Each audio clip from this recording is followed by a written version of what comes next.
Space administration. We'll show you a little bit about this, and then what I've arranged is for some employees that work here that represent your countries from Turkey, Greece, Slovakia, Lithuania, okay, and Germany, to come and speak to you a little bit about what it's like to work here, and we can have questions with them. What we'd also like to do, which is a little bit different than we normally do, is to break you into small groups and show you the control room where you can walk inside and see. So we have to be careful because there's some tests going on in the control room, and there's actually commanding of the satellites. So we may not be able to take all of you in. We just have to see if that works or not. All right? So Phil, he's over there in the pink shirt, so you can't miss him. I'm his brother. Phil Jackson. No, not quite, but we're close. So he will show you a little bit about, tell you a little bit about each of those satellites. If you look over there, the rectangular one is, we're currently working on the next generation of that satellite. And this one, we're also working on the next generation of that satellite. Phil will give you some information on that. Okay, so this is Eumetsat, like Conrad explained. A bit of the background about Eumetsat. So I can do in English or in Lithuanian. What would you prefer? Lithuanian. Okay, so Eumetsat's been here since 1995 on this ground. We've leased the land from Germany for a euro. So that's the rent for 99 years is €1. Okay, satellite. Yeah, it's a satellite. It's called Jason. It's called Jason. After, you know Jason and the Argonauts? No? It's a Greek mythology thing. Ach so. Yeah, so yeah. It's Greece. We have Greece people here. Yeah, Jason and the Argonauts. It's a series of satellites from Topex, Poseidon, the god of the seas, and now Jason. Okay, and just a short version of it, because it takes about an hour to explain what the satellite does. But what it's done over the years, has measured the sea level on the whole planet. So it's got a radio altimeter on there, and it's pinging the tops of the waves. And that information sent back to Eumetsat. And then Eumetsat, there's an engineer. Wo ist die? Where's my assistant? Sonny. Sonke. Come on. Come on. She's here. So is the Earth. Don't stay by me all the time, I need you, okay? So this is Meteosat. Now, whatever country you're from here, you know this spacecraft because every night in Slovenia or Lithuania or Germany, wherever you live, you watch the news when you come home from school or work, and the guy goes in different languages. He'll say, yes, and that was the weather, and there's the sport, now here's the weather. And they'll go, here's the satellite picture from today. The only place it comes from in all your countries is from this spacecraft. When you see the little satellite picture of the clouds moving, it comes from this, it comes from here. One machine. So it doesn't matter where you're from, you get it from here. This one, this satellite, is above the equator, 36,000 kilometers out. We'll show you on the video. It's hard to explain how this works. It's incredible how it works. The satellite's spinning in a geostationary orbit, 36,000 kilometers out in space, about a tenth of the way towards the moon. And you can see the beautiful round Earth, and it has an angle of 18 degrees. This satellite is spinning. And there's a mirror, I'm going to show you it, and it's moving up,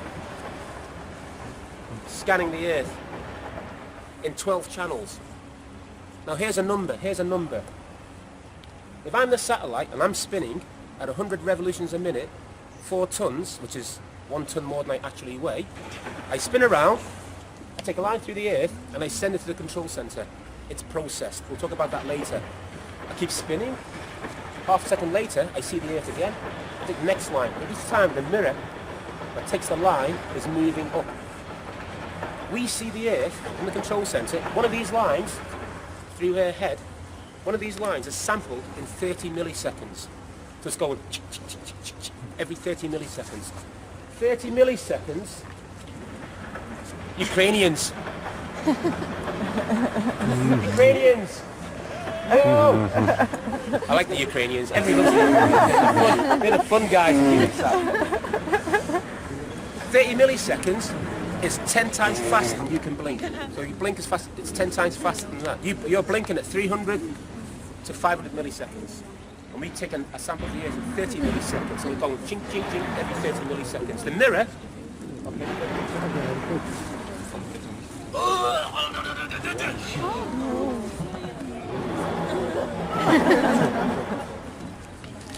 it's in here.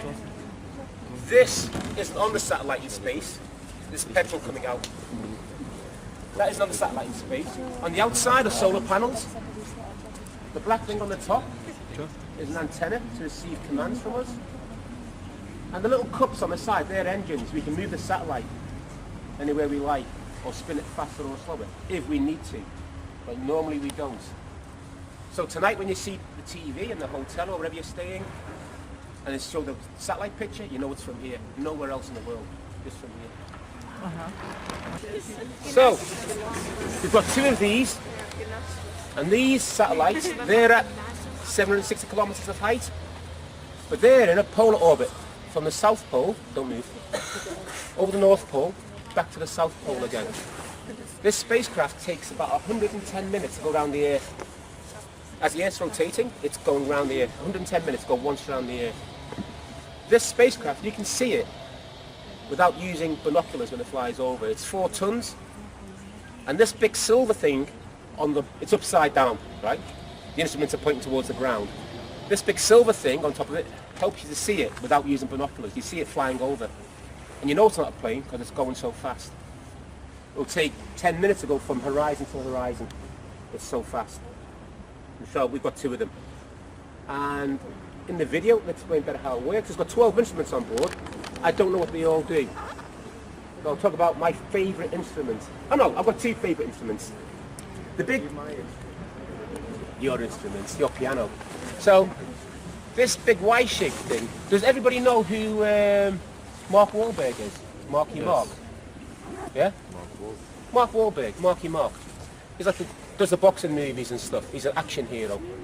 So he was in a movie called Deepwater Horizon about an oil rig that exploded. Have you seen it?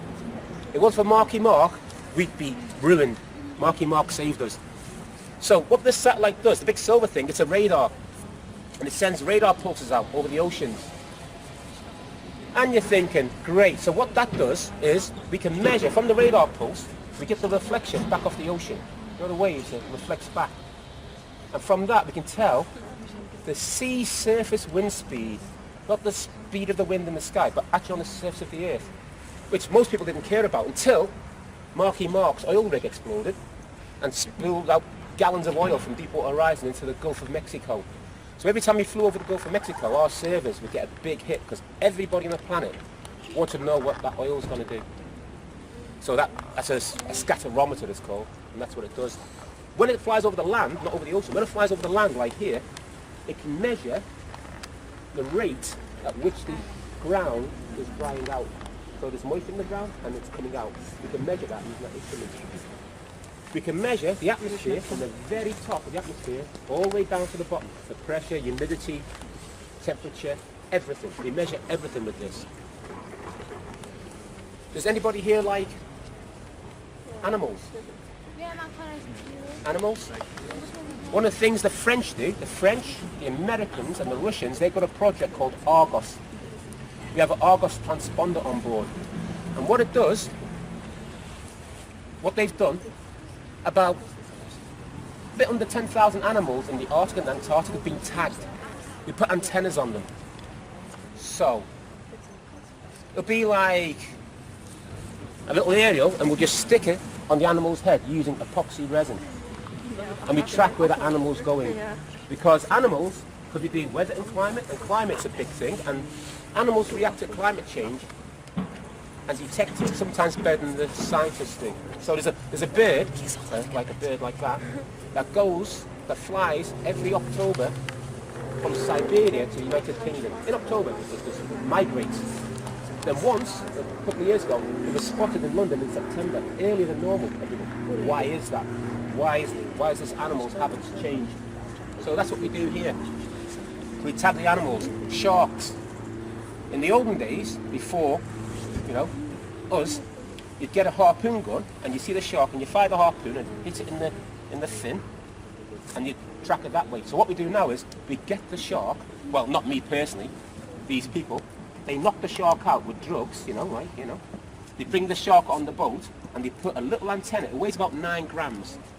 The smallest we have is 9 grams, less than anything. And we put it on the shark and then very carefully wake the shark up and throw it off the boat before it gets angry. And the shark goes off swimming. Now the shark is maybe 5 to 10 meters swimming along below the ocean. And nothing's happening. It's just swimming along, eating people and whatever it does. Swimming along, causing havoc. Then it goes, I think I'll go and dive a little bit deeper. Deeper than a submarine can go. The shark dives. The pressure on the transponder turns it on. And it starts recording the physiological effects upon the animal. And it swims and it goes deep, deep, deep where no person's ever been before.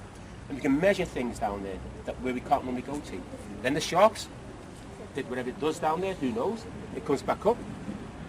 When it gets within about 5 to 10 meters of the surface, the pressure's released and the machine stops recording. This satellite flies over and it sees, in the article I told you, hundreds of animals with transponders and all in standby, they're all turned off. The satellite flies over, sends a signal out to all the animals with transponders, turns them on, takes the data, stores it, and carries on flying. Transponders go back to standby. In the olden days, those transponders used to have the orbits of the satellite stored on board. And so the animal would be swimming around or walking around, and a clock would go off saying, there should be a polar satellite, a satellite above you right now, uplink. If the satellite wasn't there, the data would just go into space. But now, thanks to these types of spacecraft, we can switch these transponders on and off. And there's definitely a spacecraft above it, and also the batteries last longer as well. That way. So that's META. Talk about this. We just talk about that. So what we're going to do, the most important thing is, what we're going to do is, when I finish speaking, we're going to all line up along here. And who's got the team camera? Team camera? We'll take a team photo here. So this is a live feed from the control center. Earth. Where is she? Where's the Earth? She's hiding in the dark. I'm going to tell you. Pay attention, young man. So, this is a composite made up of all these images. You know, we're taking lines through the Earth. Every 15 minutes, we take a picture of the Earth. You join them all together to make a little movie, like you see on the news at night. You know, when you show the little satellite image. So this is it. We also have a satellite over the Indian Ocean here because we monitor tsunamis and the effect of pollution on the Indian Ocean. It's a very polluted piece of water. This is a visible image. You can see the day-night transition on this. Oh, and it's just coming in now from the top. This is when we move the satellite from Europe over to India. So it's not the Earth that's moving, it's the satellite that's flying around the Earth on this one. And there's the position of it down the bottom. And like I say, this is a live feed from the control room, and we'll try and get something sorted out. We've got some testing in the control room right now, so we might not be able to go in, but we can see it from the gallery. Any questions about this fantastic image? Any questions? Did you all understand what this image is right here, what we're showing? The satellite, we had to move the satellite from facing Europe to the Indian Ocean.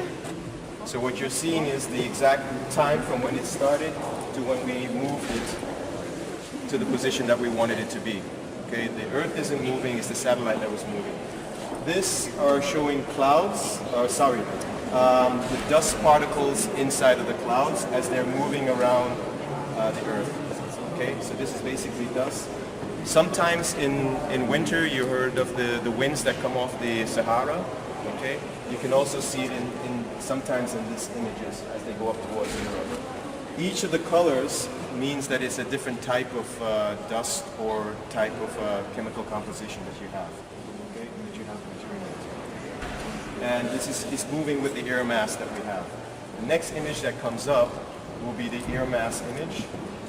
And again, the mass of air, predominantly clouds, you can see how it dissipates here and how they develop over the mountains that you have in Central Africa in some parts. Okay? And this is basically the Gulf Stream that's coming up or coming down from the Arctic. Okay? Each of the color, again, represents ocean color, which is the composition of what's in the ocean, or just basically their ice or whatever. This one that was here in blue kind of shows how much moisture is in the air. Okay? How much moisture is in the clouds that you have. The bluer the color, I believe it's more moisture that you have. Black and white image coming, you should see something going across here, very bright. Okay? And anybody can figure out what that is, that bright spot that's coming across?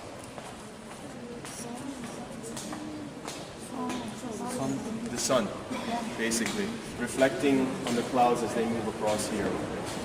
Okay? This is from the Meteosat. Which one of the satellites that you see out there are taking these images? You remember? Yeah. Which one? The one right there, okay, that spins like this. Right? In the past, we also had the ones that went to the polar orbit. Okay? And Poseidon, remember which one Poseidon was? Or Jason, the Greek, named after the Greek god? Okay. Okay. We don't have any of those images here, but we'll show you that upstairs. Okay? Let's go upstairs now. If you look up over your head, this is a model of which satellite? You know that one? Okay. And these? That spins? The one that spins is Meteosat. And then this one? That's called Meta. Okay? And this is also what Phil was talking about, that we track the animals in the ocean. Do you remember how much the ocean is rising per year? What he said to you? 3.5 millimeters. Okay. The new generation of this satellite, which I'm working on right now, the goal of that satellite is to measure the sea height to within 4 centimeters from 1,100 kilometers. Okay? So imagine that, how far up you are, and you're looking at measuring the sea surface height, roughly this height. Okay? So it's a real challenge there. The new generation of Meteosat will be these black ones that you see here. Okay? So instead of spinning this way, they'll just be standing like that and looking down and taking the images again. So this is the new generation of the satellites. Okay? We don't have a model yet of the new generation of Meta, but that's coming as well. This one will be launched in November of 2020. And I can't remember when that one's going to be launched. Okay? But every 5 to 7 years, we launch a new satellite to replace the other ones. The control rooms are here. This is a low Earth orbit mission control center. And this is the Meteosat center up there. We won't be able to go upstairs because they're doing some testing. So that's going to be unoccupied. What we haven't spoken about is the Sentinel satellites, which are controlled from that small control room there. Some of you may be fortunate enough to go down there, and another group will go in here if we can arrange the tours for you.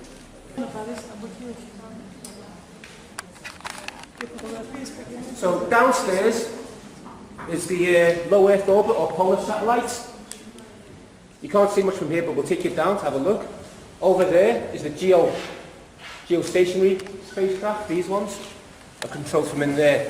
But we can't go in there today because it's a brand new control center and we haven't finished testing it.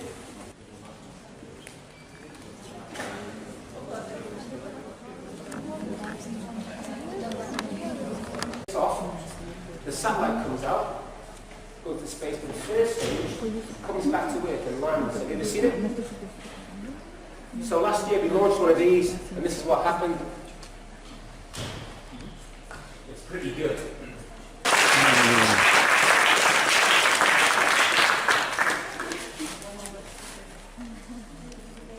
All right, that's yours. There you go. Thank you for your help.